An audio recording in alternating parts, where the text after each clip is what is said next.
شیطان الرجیم بسم اللہ الرحمن الرحیم السلام علیکم ورحمۃ اللہ وبرکاتہ۔ میرے پیارے بھائیوں اور بہنوں، اللہ تبارک و تعالی جل وعلا کے بندوں، میرے آقا علیہ الصلوۃ والسلام کے امتیوں، امید ہے کہ آپ بخیریت ہوں گے، عافیت کے ساتھ ہوں گے اور انشاءاللہ العزیز زندگی سے لطف اندوز ہوتے رہیں گے۔ میری دعا ہے کہ اللہ تبارک و تعالی جل وعلا آپ کو سدا سلامت رکھے اور خوش رکھے اور ہمیشہ خوش رکھے۔ آج جس موضوع پر آپ کے ساتھ لب کشائی کرنی ہے، میرے پاس الفاظ نہیں ہیں اور آج میں اتنا دکھی ہوں کہ میں اپنے جذبات کا اظہار اس انداز میں نہیں کر سکتا۔ ہم تو کتابوں میں پڑھتے تھے اور سنا کرتے تھے کہ جب اسلام اور کلمہ طیبہ لا الہ الا اللہ محمد الرسول اللہ گونجا نہیں تھا، عرب کی سرزمین پہ جب یہ کلمہ نہیں تھا، تو اس وقت ہم سن رہے تھے کہ لوگ اپنے بچیوں کو زندہ درگور کر رہے تھے۔ اس وقت تو ہم نے سن لیا، لیکن وہ ہم صرف سنتے رہے، وہ صرف ہمارے تک احادیث مبارکہ کے ذریعے اور اسرائیلیات کے ذریعے پہنچے ہیں، اور ہم ان کو ظالم کہتے تھے کہ وہ کتنے بد نصیب لوگ ہیں، وہ کتنے بدبخت لوگ ہیں کہ وہ اپنی بیٹی کو اپنے ہاتھوں سے زندہ درگور کرتے ہیں، اور اس کی چیخیں، اس کا وہ رونا آسمانوں تک اور عرش تک ہلا دیتی ہے۔ آج 1400 سال بعد امت محمدی صلی اللہ علیہ وسلم میں، مسلمانوں کے ملک میں، سرزمین مملکت پاکستان میں، جہاں کلمہ طیبہ، جہاں پر میرے آقا علیہ الصلوۃ والسلام کی امتی ہے، آج ہمیں ایک خبر ملتی ہے کہ سرزمین پاکستان میں ایک بندے نے اپنی پیاری سی، اپنی ننھی سی، اپنی پھول جیسی نازک بچی پہ گولیوں کی بوچھاڑ کر دیا، اس کے سینے میں 7 گولیاں پیوست کر دی۔ اس وقت پتہ نہیں زمین کیوں اس وقت نہیں پٹی، آسمان کیوں نہیں گرا، آسمان سے پتھر کیوں نہیں برسے، میرے اللہ کا قہر کیوں نازل نہیں ہوا۔ اب اور اس سے بڑا ظلم کون سا ہوگا؟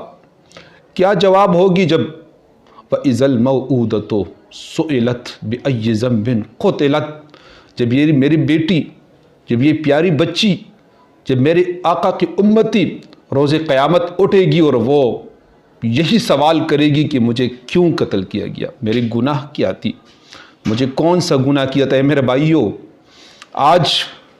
آج یہ موضوع اتنا سخت ہے، اتنا مشکل ہے کہ میرا تو سر شرم سے جھک گیا کہ میں کیا جواب دوں گا یہودیوں کو، میں عیسائیوں کو کیا جواب دوں گا، میں غیر مسلم کو کیا جواب دوں گا، میں کیا جواب دوں گا جب میرے آقا کی امتی اس طرح کی حرکات پہ آ جاتے ہیں۔ اور اے بندو، اللہ اکبر، اللہ تبارک و تعالی جل وعلا نے، اللہ تبارک و تعالی نے رزق کا ذمہ خود اٹھایا ہوا ہے۔ اسی لیے میں آپ سے ایک واقعہ شیئر کر رہا ہوں، اس کے حوالے سے آپ سن کے آپ کی کلیجے کو ٹھنڈک پہنچ جائے گی۔ ایک بادشاہ کے ساتھ ایک وزیر تھا، ایک بادشاہ کے ساتھ ایک نوکر تھا، اس کا ایک ملازم تھا، بڑا وفادار تھا، بادشاہ کی خدمت کرتا رہا۔ جب بادشاہ کی خدمت وہ کرتا رہا تو بادشاہ نے اس کے لیے تنخواہ جو ہے وہ بڑھا دی۔ جب انہوں نے تنخواہ بڑھا دی اپنے نوکر کی، تو نوکر تنخواہ لے کے گھر چلا گیا، 1-2 دن کی چھٹی کی، واپسی پہ بادشاہ انتظار میں تھا کہ اب میرا نوکر آئے گا اور میرا شکریہ ادا کرے گا کہ بادشاہ سلامت، آپ نے میری تنخواہ بڑھا دی، میں آپ کا شکریہ ادا کرتا ہوں، میں آپ کا بہت مشکور ہوں۔ لیکن وہ خاموش رہا۔ جب وہ خاموش رہا، بادشاہ کو بڑا غصہ آیا کہ یار عجیب بندہ ہے، میں نے اس کی تنخواہ بڑھا دی اس کے کہنے کے بغیر بھی، اور وہ کہ شکریہ اس نے ادا ہی نہیں کر دیا۔ 1 مہینہ گزر گیا۔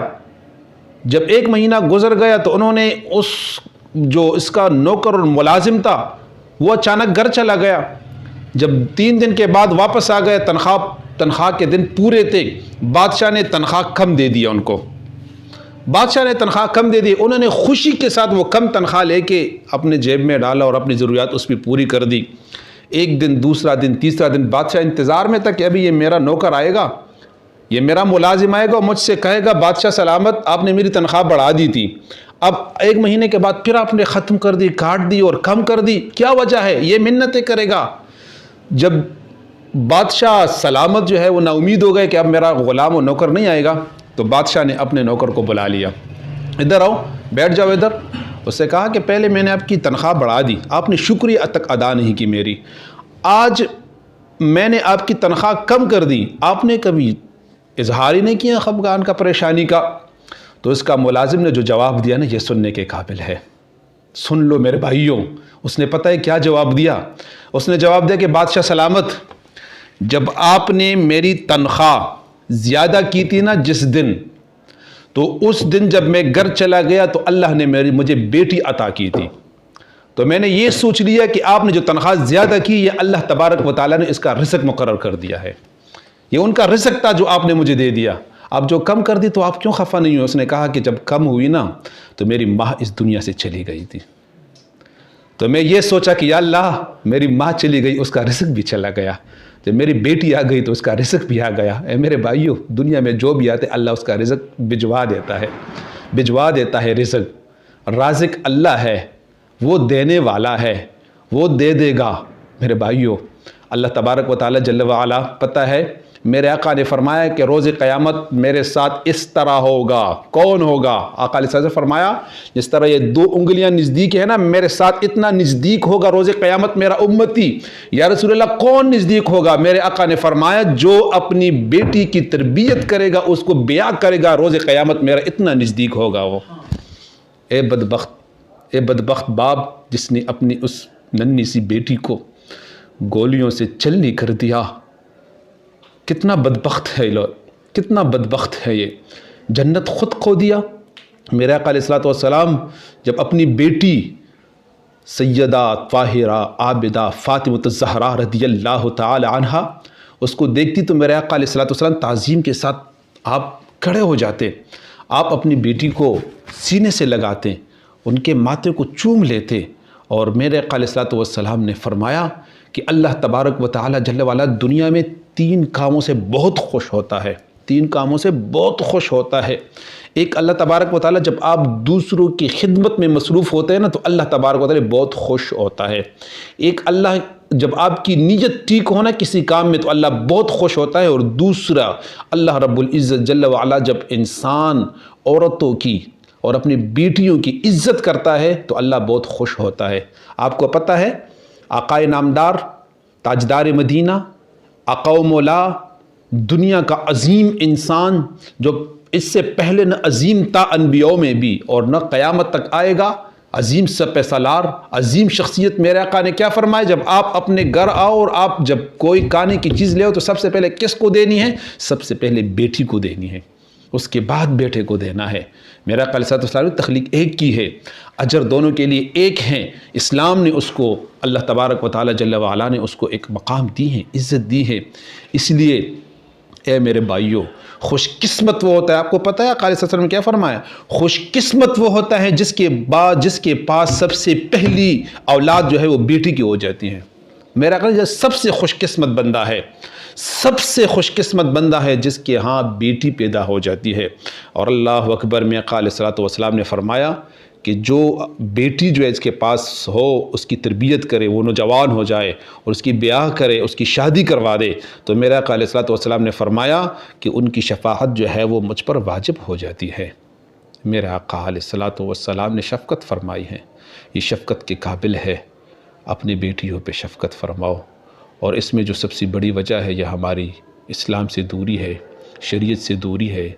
تو اب میں عاجزانہ درخواست کرتا ہوں کہ آپ اسوہ حسنہ کو پڑھو، لقد کان لکم فی رسول اللہ اسوۃ حسنہ۔ میرا آقا علیہ السلام کی زندگی کو اسٹڈی کرو، اس کا مطالعہ کرو، صحابہ کرام کی زندگی کا مطالعہ کرو، عائشہ صدیقہ کی زندگی کا مطالعہ کرو، ام کلثوم کو پڑھو، فاطمہ الزہرا کو پڑھو، میرے آقا علیہ السلام کی زندگی کو پڑھو۔ انشاءاللہ العزیز آپ کی اپنی بیٹیوں سے محبت ہو جائے گی، پیار پیدا ہو جائے گی۔ اسی لیے آج دل بہت دکھی ہے، اور اللہ کرے کہ یہ آخری واقعہ ہو، آئندہ کے لیے ہماری برداشت میں نہیں ہے، ہم نہیں دیکھ سکتے دیکھ سکتے ہیں ایسے واقعات۔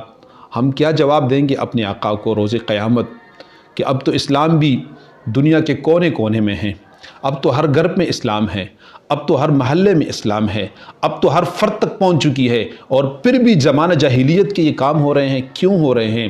اس میں علماء بھی، اور اس میں رہنما بھی، اور اس میں بڑے بھی اس میں پکڑے جائیں گے، گریبان سے اس کو زبردستی پکڑے جائیں کہ کیوں ایسا ہوا؟ یہ اسلام سے ناواقفیت کی وجہ سے ہوتا ہے، علم کی کمی کی وجہ سے ہوتا ہے۔ ایسا واقعہ آپ کے ساتھ نہ ہو، اس لیے آج ہی سے عہد کرے، آج ہی سے وعدہ کرے کہ انشاءاللہ ہم اپنے نبی صلی اللہ علیہ وسلم کو زندگی کو پڑھیں گے، اس کی سیرت کو پڑھیں گے، صحابہ کرام کو پڑھیں گے انشاءاللہ، اور اسی پر اپنی زندگی گزاریں گے۔ اللہ تبارک و تعالی جل وعلا آپ کو اور ہم سب کو سدا سلامت رکھے اور ہمیشہ رکھے۔ پاکستان زندہ باد، اسلام پائندہ باد۔